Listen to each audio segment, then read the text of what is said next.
labour was being increasingly conceptualised as a form of property. Quote, as wealth can only originate in labour, the productive powers of the labouring community are entitled to the protection of the legislature, Lancashire cotton weavers argued in 1820. So this is the next point that I want us to register. 1820 was a culmination of increasing labour militancy. In February, this had spilled over into unrest in the West Riding. Blanket weavers belonging to the region's clothiers' union systematically attacked blacks in Batley, and there were riots in Dewsbury. Blacks was the abusive term for weavers who were working at prices below those stipulated in the union's list. The enforcement of such a list had been a primary objective of the clothiers' union for some months, and these actions were a desperate attempt to impose the list on the area's two largest manufacturers. 16 weavers were arrested and tried at York Assizes.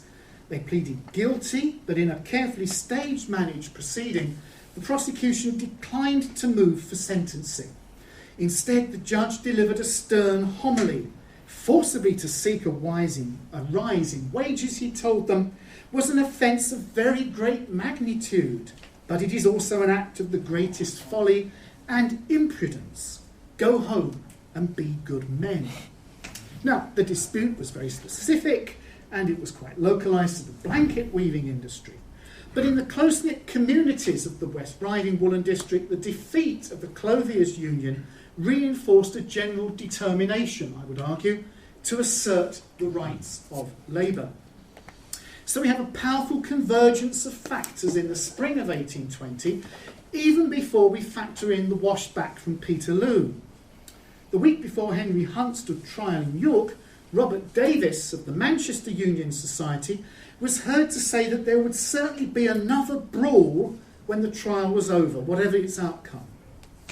Quote, the committees of the disaffected have met more frequently of late in several parts of the kingdom, Sidmouth explained to the king, and it's evident they are in close communication with each other and that they are on the watch for a favourable opportunity of exciting disturbance or of striking a blow. That was on the 19th of March.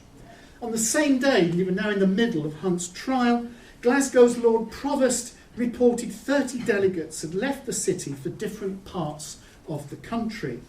A decided opinion prevails that a crisis is near at hand. He confidently predicted that wide-scale disturbances were intended for the 1st of April, the Saturday of Easter weekend, and for the Saturday of Easter weekend.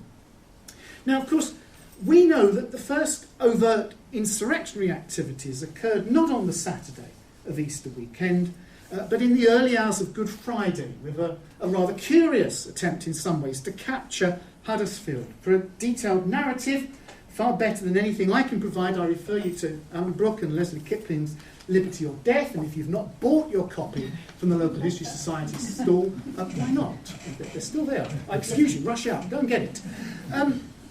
For reasons that have never been completely clear, the planned attack on Huddersfield never occurred. Now, a consistent feature of insurrectionary plans across the Regency period was that the non-arrival of the daily Royal Mail coach into a town would signal that insurgency had commenced further back up its route. In the papers of the General Post Office, there is an account written by the Leeds postmaster that the coach into Leeds from the east was waylaid by a group who taunted the horsemen and guards. Quote, "We will soon put thee down. No red colours for us," red being the colour of the postman's uniform. And then they let the mail pass. What were they doing? It's almost as if they were showing they could do it if they wanted to. Almost certainly, would-be insurgents concluded that they were insufficient in number to press home the attack, and they gradually dispersed. In all, there were 35 arrests, and just over half of them were textile workers. Now, puzzling though it may be, it's clear that the Good Friday Rising was not undertaken in isolation. Senior army officers noted that all round Bradford, radicals had been, quote, very much on the stir since Monday, when Hunt's jury's verdict was expected. Bradford's radicals were planning to assemble on Exley Moor, north of the town prior to marching on Leeds.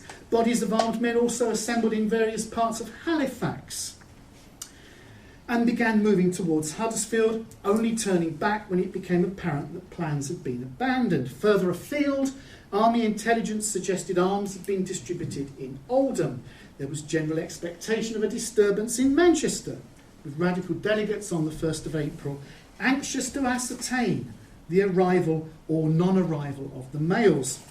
At 1 a.m. on Saturday, around 90 armed men gathered outside Bolton, intending to march to Halshaw Moor on the Manchester Road. An unexpected strike the previous day had seen Tootle, who I mentioned earlier, leading demonstrators through the town. That evening, a messenger from Carlisle called on Tootle and presented him with the compliments of the reformers of the North, saying that in 14 hours the radicals there would all be in arms. The reformers of the North in this context means Scotland.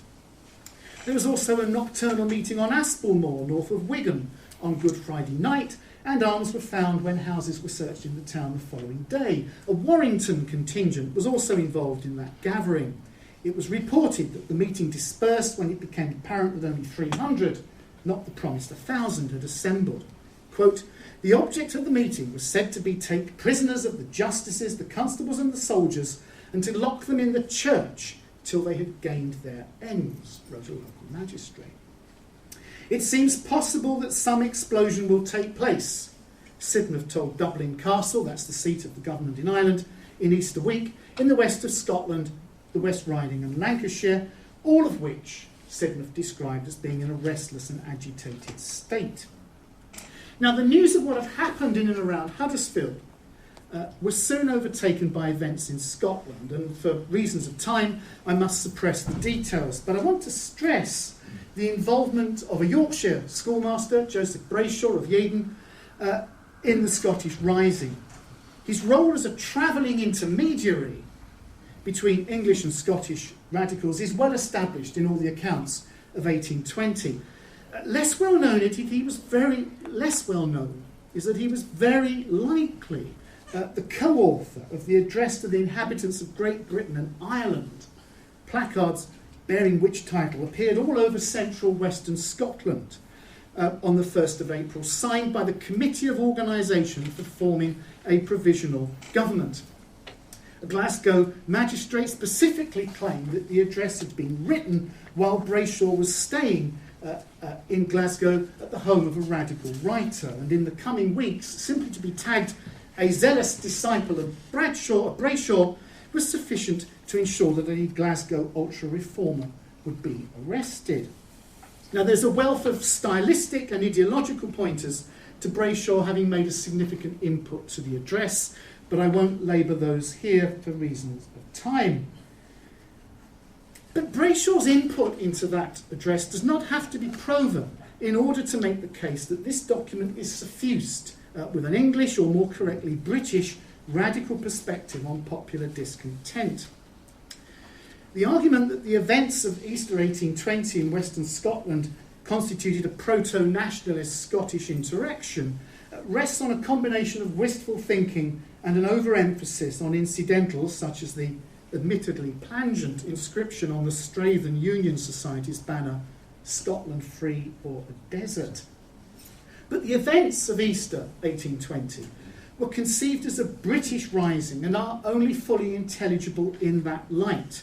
To quote the address, "The extremity of our sufferings and the contempt heaped upon our petitions for redress justify the resort to arms for the redress of our common grievances. Government disregards the Constitution. Corruption has degraded us." The Scottish Radical War of 1820 was Scotland's Peterloo, comprehensively suppressed by a Tory establishment intent upon reasserting its authority not only over the working populace but also over radical Scotch Whiggism. The Lord Advocate, Scotland's senior legal officer, wrote to Sidmouth on the Thursday after Easter, quote, "The unhappy wretches are flying in every direction, skulking in woods and coal pits and sleeping in the fields." 2 months later, young weavers were reportedly still being, and I quote, hunted like partridges on the mountains in the hills of southwest Stirlingshire.